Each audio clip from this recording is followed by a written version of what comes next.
The hospital's fluorescent lights burned my eyes as I sprinted through the corridors at 2:47 a.m. My phone still felt warm from Craig's call, my stepdad's voice cold and clinical. Your mother's dying. Pancreatic cancer. Stage 4. You should know. 3 years. 3 years since Mom and I last spoke after that blowout argument about Craig controlling every aspect of her life. I'd called her manipulative for choosing him over her own son. She'd called me ungrateful. Now she was dying, and those words felt like shards of glass in my throat. I reached room 408, chest heaving, palms sweating against the flowers I'd grabbed from the hospital gift shop. Before I could push through, Craig stepped out, his 6-foot frame blocking the doorway. His expensive cologne mixed with the antiseptic smell made me nauseous. "Aaron," he said, voice flat. "You can't go in." "What?" "Craig, she's my mother. She doesn't want to see you." His eyes were bloodshot, but his jaw was set like concrete. Those were her exact words when I told her you were coming. "I don't want to see Aaron." After everything you said to her, after abandoning her for 3 years, you think you can just waltz back in? My vision blurred. The flowers trembled in my grip. Behind him, through the small window, I could see Mom's frail silhouette connected to machines, her chest rising and falling with mechanical precision. "Craig, please. I need to apologize. I need her to know." My voice cracked. The last time I saw Mom, she'd been vibrant, her laughter filling rooms. Now she looked like a whisper of that woman. "Just 5 minutes. That's all I'm asking." "No." Craig crossed his arms, designer watch glinting under the harsh lights. A nurse passed by, giving us a concerned glance before hurrying away. "You made your choice 3 years ago when you called her weak. When you told her she was wasting her life with me. You destroyed her, Aaron." She cried for months. The guilt hit like a physical blow. I had said those things. I'd been so angry watching Craig isolate her from her friends, make all her decisions, control her finances. "I was trying to protect her from you," I whispered. "From me." His laugh was bitter. "I've been here every single day of her illness. Where were you? Living your life in Atlanta, too proud to pick up the phone. She got the diagnosis 8 months ago. 8 months, Aaron. I held her through every chemo session, every night she vomited until she couldn't stand. You weren't there." Each word was a punch. I'd been so stubborn, waiting for her to apologize first. I didn't know she was sick. You could have called. Why would I? You made it clear you wanted nothing to do with our family. I slumped against the wall, the flowers dropping to the floor. Through my tears, I noticed a nurse, young, black, with kind eyes and braids pulled back in a neat bun, watching us from the nurse's station. She'd been lingering there the entire argument, pretending to review charts, but her eyes kept darting toward us. Something about her expression made my stomach tighten. Craig checked his phone. "I'm going to the cafeteria. Don't even think about going in there. I've already informed security you're not on the visitor list." He walked away, his footsteps echoing down the corridor. The moment he disappeared around the corner, the nurse moved quickly toward me. Her name tag read Donna Cooper, RN. She glanced both ways, then leaned close. "Are you Aaron?" she whispered urgently. "Yes, I." "Listen to me very carefully." Her voice was barely audible. "Your stepfather is lying. Your mother has been asking for you constantly. Every single day. She keeps saying, 'Where's my baby? I need to see Aaron.' We've told him repeatedly, but he refuses to call you." My blood turned to ice. "What?"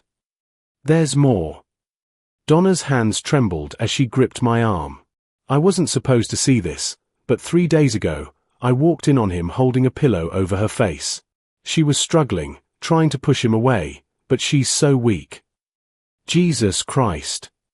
My legs almost gave out. Donna caught my elbow, steadying me. "Did you report it? Did you?" I screamed, and he dropped it immediately. Claimed he was adjusting her position to help her breathe better.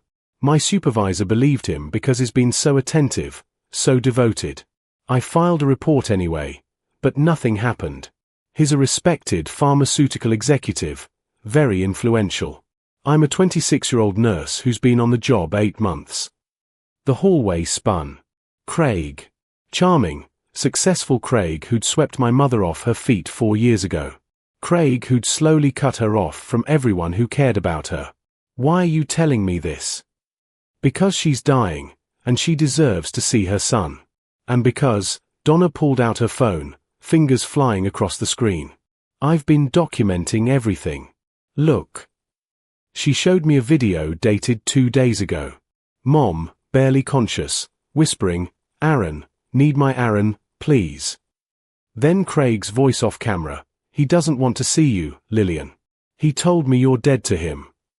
Mom's face crumpling, tears sliding down her hollow cheeks. Rage exploded in my chest, hot and consuming. That son of a... "There's more you need to know," Donna interrupted. "Your mother updated her will 6 months ago when she got the diagnosis. Everything goes to you, the house in Buckhead worth $1.2 million, her retirement accounts, her life insurance. $2 million total." The pieces clicked together with horrifying clarity. Craig knows about the will. He knows. I heard him on the phone with a lawyer 2 weeks ago, asking about contesting it. The lawyer told him it's ironclad. Your mother was of sound mind when she made it.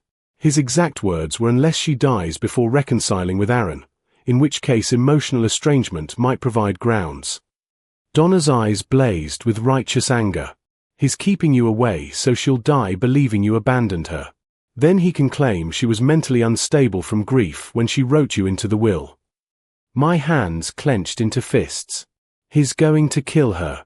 That's why he tried to smother her. I believe so. But I need proof that will stick. The pillow incident is my word against his, and I'm already being labeled as dramatic by administration. He's donated $50,000 to this hospital's new wing. They love him. Her voice dropped even lower. But if you go in there now, with me as a witness, and she tells you directly what's been happening, if we record it with her consent, we might have enough to get police involved. Then let's do it. Now, before he gets back. Wait. Donna grabbed my arm. You need to understand the risk. If he finds out I helped you, I could lose my license. He has that kind of power. And if your mother is too weak to speak clearly, or if she's too medicated, it won't hold up. I met her eyes, seeing the same determination I felt burning in my gut. You're risking everything for us. Why? Because I watched my own grandmother die alone when my uncle kept the family away to steal her pension. I was 16, too scared to fight him. I'm not that scared kid anymore. She pulled out her personal phone. Your mother is on minimal pain medication right now. She refused her last dose because she wanted to stay alert in case Aaron comes. She's been waiting for you. We moved quickly to the door. My heart hammered so hard I could barely breathe. Donna pushed it open, and the antiseptic smell mixed with something else, the sweet, sickly scent of decay. Mom lay in the bed, her once rich brown skin now ashen, her body so thin the bones of her face stood out sharp and painful. Her eyes were closed. Mrs. Robertson. Donna touched her hand gently. Lillian, someone's here to see you. Mom's eyes fluttered open, unfocused. Then they found my face, and I watched recognition dawn like sunrise. Aaron. Her voice was a thread of sound. Baby, is that really you? I collapsed into the chair beside her bed, taking her skeletal hand in mine. It felt like holding a bird. Mom. God, Mom, I'm so sorry. I'm so. You came. Tears spilled down her temples. Craig said, he told me you didn't, that you hated me. Never. I could never hate you. Mom, I need you to tell me the truth. Has Craig been keeping me away? Mom's grip tightened on my hand with surprising strength. Her eyes, though sunken, suddenly blazed with clarity. Every day. Every single day, I begged him to call you. He said, she coughed, a wet rattling sound that made Donna immediately check her oxygen levels. He said you told him I was dead to you. That you'd changed your number. That's a lie. I've had the same number. I never said that. I looked at Donna, who nodded and held up her phone, recording. Mom, I need you to tell me everything. When did you find out you were sick? March 17th. Her breathing was labored, each word an effort. I wanted to call you immediately. Craig said to wait until I was stronger, that you wouldn't want to see me like this. Then he said you were traveling. Then he said you were engaged and didn't want family drama. So many excuses. The rage was building again, but I forced it down. I needed her lucid. What else has he done? The medicine. Mom's eyes darted toward the four. Sometimes he brings me pills. Special vitamins, he says. But after I take them, I can't think straight. Everything gets fuzzy. I forget conversations, lose hours. Last week I woke up and he was. She stopped, trembling. He was what, Mom? Holding something over my face. I couldn't breathe. I tried to push him away, but I'm so weak. Then a nurse screamed, and he stopped. Donna leaned in. That was me, Mrs. Robertson. I saw it. Mom turned her head toward Donna, recognition flickering. You're the one who believed me. The others said I was confused from medication. That Craig would never hurt me. Her focus shifted back to me, urgent now. Aaron, my will. He keeps asking about my will. Wants me to change it. Says you don't deserve anything after abandoning me. I never abandoned you, Mama. Never. The childhood name slipped out, and her face crumpled. What does your will say? Everything goes to you. The house, my retirement, the life insurance from my teaching career. 2 million, maybe more. Your father and I built that life together before he died. I wanted you to have it, to start your business like you always dreamed. She struggled to sit up, and Donna adjusted the bed. Craig has nothing of his own. His pharmaceutical company went bankrupt 18 months ago. He's been living off my savings, told me it was just temporary. I found out 3 months ago he's $400,000 in debt. Gambling. The picture was complete now, painted in blood and greed. He's going to kill you for the money, and he needs you to die believing I don't love you, so he can contest the will. I know. Mom's voice was steady despite her tears. I've known for weeks.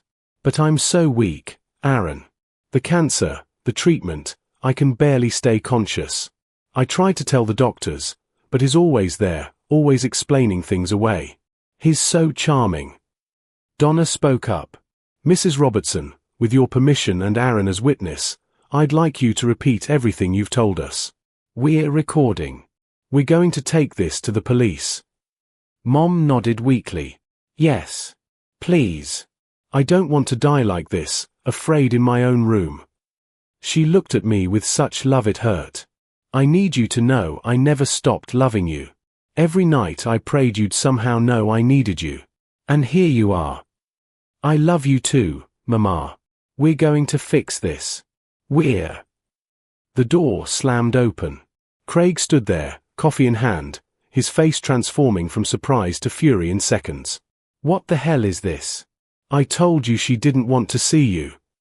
That was a lie. I stood, positioning myself between him and Mom's bed. She's been asking for me every day. You've been keeping me away. That's ridiculous. Lillian, tell him. Craig moved toward the bed, but Donna blocked his path. Sir, I need you to step back. You're upsetting the patient. Upsetting her? This boy shows up after years and you think I'm the problem. His voice rose. I've been here day and night. I've sacrificed everything for her. Sacrificed. Mom's voice cut through his rage, stronger than I'd heard it. You've been poisoning me. Stealing from me. Planning to kill me. The room went silent. Craig's face drained of color. You're confused. The medication makes you paranoid. Honey, you know I love you. Don't call me that. I heard you on the phone. Talking about the will, about how if I died estranged from Aaron, you could fight it. Craig's mask cracked. For just a second, I saw something cold and calculating flash across his face before the concerned husband persona snapped back into place. Lillian, you're very sick. You're not thinking clearly. Aaron, you need to leave. You're confusing her, making her worse. I'm calling the police. I pulled out my phone, but Craig lunged, knocking it from my hand. It skittered across the floor. You little bastard. You think you can come in here and poison her against me? After I've given her everything. His composure shattered completely. She was nothing when I found her. A pathetic widow teaching kindergarten, living in her dead husband's shadow. I made her somebody. I gave her a life. You gave her debt and isolation. I shoved him back. You cut her off from her friends, controlled her money, and now you're trying to murder her for an inheritance. It should be mine. Craig's voice echoed off the walls. Donna had her phone out now, recording everything. I put 4 years into this marriage. 4 years of pretending to care about her boring stories and her dead husband and her ungrateful son. That money is mine. I earned it by putting up with her. Mom made a sound, half sob, half gasp. The heart monitor began beeping rapidly. Donna rushed to her side, checking vitals, pressing the call button. Her blood pressure's spiking. I need help in here. Craig seemed to realize what he'd said. No, wait, I didn't mean, Lillian, honey. Get away from her. I grabbed his arm, spinning him toward the door. He swung at me, his fist connecting with my jaw. Pain exploded through my face as I stumbled back. But rage made me stronger. I tackled him, both of us crashing into the wall. Donna screamed for security. Footsteps thundered down the hallway. 2 security guards burst in, pulling us apart. Craig was yelling. He attacked me. This man attacked me. I want him arrested. Blood ran from my split lip, but I didn't care. We have everything on video, Donna announced, holding up her phone. Craig Robertson just confessed to planning to murder his wife for her inheritance. I also have documentation of a previous attempt to smother her with a pillow. And recordings of Mrs. Robertson stating her husband has been keeping her son away against her will and potentially drugging her. One of the security guards, an older black man with grey in his beard, looked at the phone, then at Craig. Someone call the real police. Now. Craig's face went from red to white. You can't, I have rights. Those recordings are inadmissible. I'm calling my lawyer. He pulled out his phone with shaking hands. I moved back to Mom's bedside. She was crying, but her eyes were clear. I'm sorry, baby. I'm so sorry I let him do this. I was so lonely after your dad died, and Craig seemed so wonderful at first. It's not your fault, Mama. None of this is your fault. I kissed her forehead, tasting my own blood and tears. 10 minutes later, 2 police officers arrived. Donna played them the recordings, all of them. Mom's statements, Craig's confession, everything. Detective Raymond Morris, a sharp-eyed man in his 40s, listened to everything twice. His partner, Detective Lisa Bailey, took detailed notes. When Craig tried to claim confusion, medication-induced paranoia, and misunderstanding, Detective Morris held up a hand. Mr. Robertson, I'm going to need you to come down to the station for questioning. We're also going to need to examine Mrs. Robertson's medical records, test for any unauthorized substances in her system, and interview hospital staff about your behavior. He nodded at Donna. Nurse Cooper, your documentation is going to be crucial. Thank you for your courage in coming forward. You can't do this. I know people. I donate to this hospital. I have lawyers. Craig's voice pitched higher, desperate. Then I suggest you call them. Detective Bailey produced handcuffs. Craig Robertson, you're being detained for questioning regarding attempted murder and elder abuse. You have the right to remain silent. As they led him away, still screaming about his rights and his lawyers and how we'd all pay for this, Mom grabbed my hand. What if they don't believe us? What if he gets away with it? He won't. I squeezed her hand gently. We have evidence. We have witnesses. We have his confession on video. And Mama, you're going to testify. You're going to fight.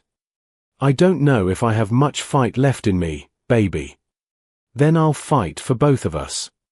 I looked at Donna, who was talking quietly with the detectives.